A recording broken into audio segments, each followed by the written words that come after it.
करे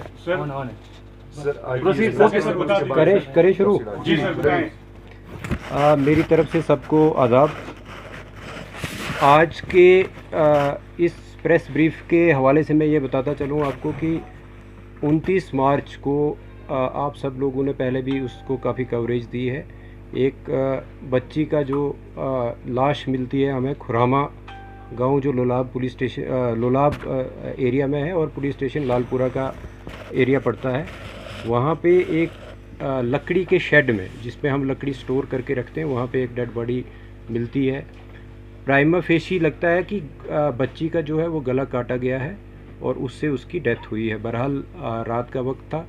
और उसके दूसरे दिन जब सुबह के टाइम पोस्टमार्टम करवाया गया तो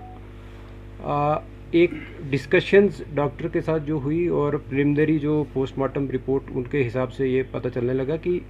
बच्ची का गला भी घोंटा गया है, क्योंकि उसके कुछ ऑर्गन्स पे जो ब्लड वो ज़्यादा था और जिससे जो डॉक्टर्स का अपना बताने का तरीका होता है, उन्होंने ये भी असेस किया कि शायद बच्ची का जो गला पहले घोंटा गया है और फिर उसको उसके जो गर्दन पे है वो छुरी चलाई गई है या कोई तेज़ नोक की जो भी चीज़ जिससे गला काटा गया है। बहरहाल इसी के चलते जो वजूहात थी, जैसे लगता था कि जहाँ डेड बॉडी पड़ी हुई है और साथ में जो सराउंडिंग्स थी, उन सारे जो मौके को देख के शक जो है वो ज़्यादा आसपास के लोगों पे ही जाने लगा। और जो बहरहाल तफ्तीश शुरू की गई उसमें डीएसपी जो लोलाब है सरफराज बशीर, वहाँ के चौकी ऑफिसर आज़र शकील और एसएचओ मलिक नसीर, इसके साथ साथ एडिशनल एसपी और मैं भी स्पॉट पे गए और थोड़ा इंट्रोगेशन में भी ज्वाइनिंग हुई और कुछ सस्पेक्ट जो हमने उस पर ज़ीरोइंग की तो उनमें फैमिली ही सस्पेक्ट आने लगी, क्योंकि जब फैमिली को क्रॉस चेक किया गया कि वो किस सीक्वेंस में लड़की जो है वो रूपोश हुई थी और किस सीक्वेंस में मिली, तो उसमें ज़ीरोइंग जो हुई वो फैमिली पे ही हुई। बहरहाल जब फैमिली में भी सेपरेट इन्वेस्टिगेशन चलने लगी, इंक्वायरी चलने लगी, तो लड़की का बाप जिसका नाम मोहम्मद इकबाल खटाना है वो हमारा प्राइम सस्पेक्ट लेके उसमें तफ्तीश में आने लगा। और जब उसको अच्छे तरीके से जब क्रॉस क्वेश्चनिंग और बाकी तफ्तीश के जो जितने भी मवाद हमारे पास थे उनसे जब कन्फ्रंट किया गया तो उसने कन्फेस किया कि इस छोटी बच्ची जो कि मोहम्मद इकबाल की ही बच्ची है, उसका जो मर्डर है वो उसने खुद किया है, बाप ने किया है और उसको हमने हिरासत में भी फॉर्मली अरेस्ट किया। और ये कहानी निकल के आई कि चूँकि ये जो इकबाल जो है अपनी बीवी से पिछले 1 साल से इनके बीच जो काफ़ी पर्सनल इश्यूज़ को लेके लड़ाई होती रहती थी, मैं तू भी होता रहता था, इवन फिज़िकल असॉल्ट भी होता रहता था। इसी शाम को जब 29 तारीख को जब इकबाल चूँकि पेशे से एक ड्राइवर है, गाड़ी चलाता है सोमो, वो घर लगभग 4:15 बजे के करीब जब घर आया, उसके बाद उसने जो शाम के लिए जैसे गांव में होता है कि लकड़ी काटी जाती या दूसरे कोई और डोमेस्टिक काम जो है वो किए, और जब 6 बजे के आसपास काम ख़त्म करके फिर अपने घर में पहुंचा तो बीवी के साथ दोबारा से क्योंकि उस सुबह भी उसका झगड़ा हुआ था और शाम को फिर से उसका काफ़ी लड़ाई हुई, आपस में बहस मुआवजा हुआ और इवन कि उसकी वाइफ ने इसको स्लैप भी किया। तो इसी बीच में वो जो एंगर जो है उसका, वो अनकंट्रोल्ड एंगर जो आया, उसने चाहा कि वो अपने आप को मर्डर करता, बट वो एक नाइफ़ लेके वहाँ से निकलने की उसने ये बहाना किया कि मैं अपने गाड़ी का जो टायर है वो पंचर हुआ है और उसको पंक्चर को मैं ठीक करवाऊँगा। तो वो वहाँ से अपने घर से निकलता है, जिसको जाते वक्त उसके ब्रदर शौकत जिनका नाम है, इसकी वाइफ, उसके चाचा, वो सारे लोग उसको देखते हैं और उसका कज़िन जो है वो देखते हैं कि वो घर से निकल रहा है और छोटी बच्ची उसके पीछे चल रही है। और वो इतने में बच्ची जो है उससे कुछ पैसे 5 रुपये मांगती है तो वो उसको 10 रुपये देता है, बट वो पीछे नहीं देखता है और बच्ची उसको फॉलो करती है, जिसको काफ़ी और भी हमारे पास गवाह हैं जिन्होंने उसको बच्ची को फॉलो करते हुए देखा। और वो गाड़ी में ही बच्ची जो है इकबाल के साथ बैठ गई। इसके बाद वो हार्डन की तरफ आया और फिर उसके बाद सीवर की तरफ, खुरामा की तरफ आया, और जहाँ पे गाड़ी में ही, चूँकि उसके बाद इफ्तारी का भी वक्त था और गाड़ी उसने एक आइसोलेटेड प्लेस पे लगाई। जब देखा कि लोग जो है वो चूँकि इफ्तार के बाद रश भी कम हो जाता है, आजकल तरावी का वक्त होता है, और जो ही तरावी के लिए लोग निकल पड़े, तो उसने ये सोचा कि लड़की मेरे साथ है, अगर मैंने भी अपने आप को ख़त्म करना है तो इसका क्या करूं। और वो जो आउट ऑफ रेज जो है वो पहले बच्ची का गला घोंटा, और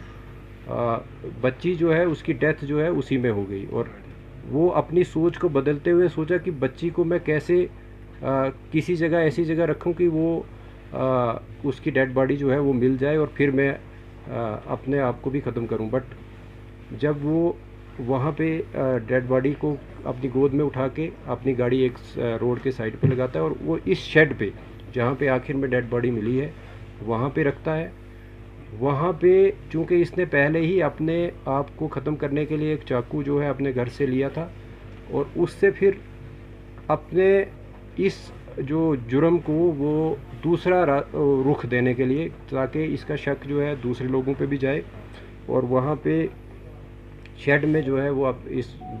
बच्ची की डेड बॉडी को रख के उसके बाद इसका गला काटता है। और जिस मिकदार में अदरवाइज़ एक ज़िंदा आदमी का ब्लड निकलना चाहिए उतना नहीं उससे निकलता, वो हमने मौके पे भी देखा है।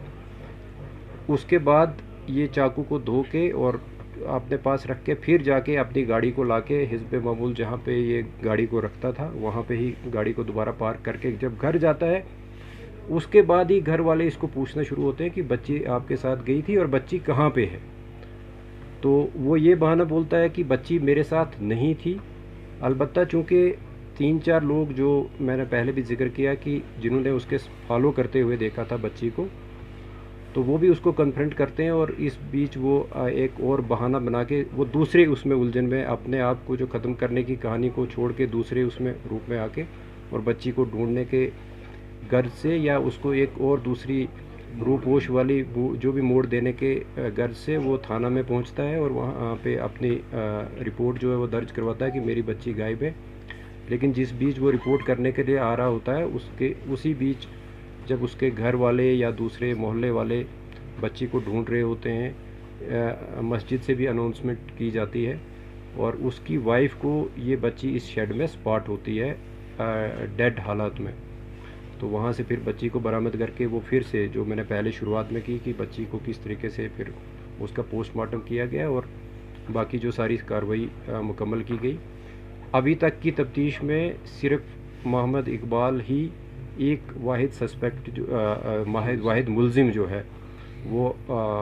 सामने उभर के आया, ट्रांसपायर हुआ है इन्वेस्टिगेशन में, और उसी को गिरफ़्तार भी किया गया है। जिस चाकू से उसने बच्ची का गला काटा था वो भी उसने फिर किचन में एक और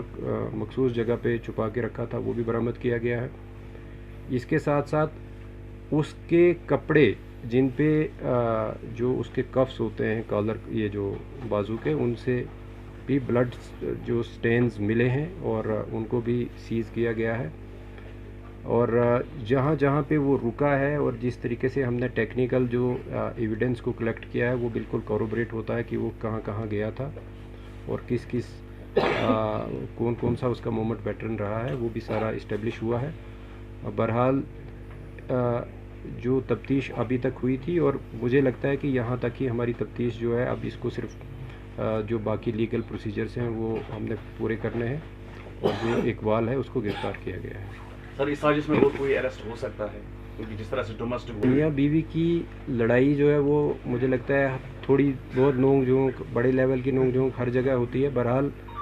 ये जुर्म जो है, क्योंकि मर्डर है, तो मर्डर में या तो इंटेंशन आपकी देखी जाती है या नॉलेज देखा जाता है कि आप जो काम कर रहे हो क्या इससे किसी की डेथ हो सकती है या आपकी पहले से किसी को मारने की गर्ज हो। तो चूँकि इकबाल ने जब गला घोंटा है अपनी बेटी का, तो उसको तो ये ज़ाहिरी तौर पे मालूम था कि मैं गला घोंटूंगा इसकी डेथ होगी। तो अभी तक की तफ्तीश में सिर्फ एक ही जो एक्यूज़्ड है वो इमर्ज हुआ है, जिसका नाम इकबाल है, और जो कि उस बच्ची का जिसकी डेथ हुई थी उसका फादर है। मैं ज़्यादा नहीं बता सकता कि ड्रग एडिक्ट था या नहीं था, बट चर्स वगैरह पीता हो तो उसका हम नहीं कह सकते हैं। बट जो सिंथेटिक ड्रग्स वगैरह के हवाले से टेस्ट भी करवाया गया है, उसमें कुछ नहीं ऐसा आया है। क्या सर पुलिस के पास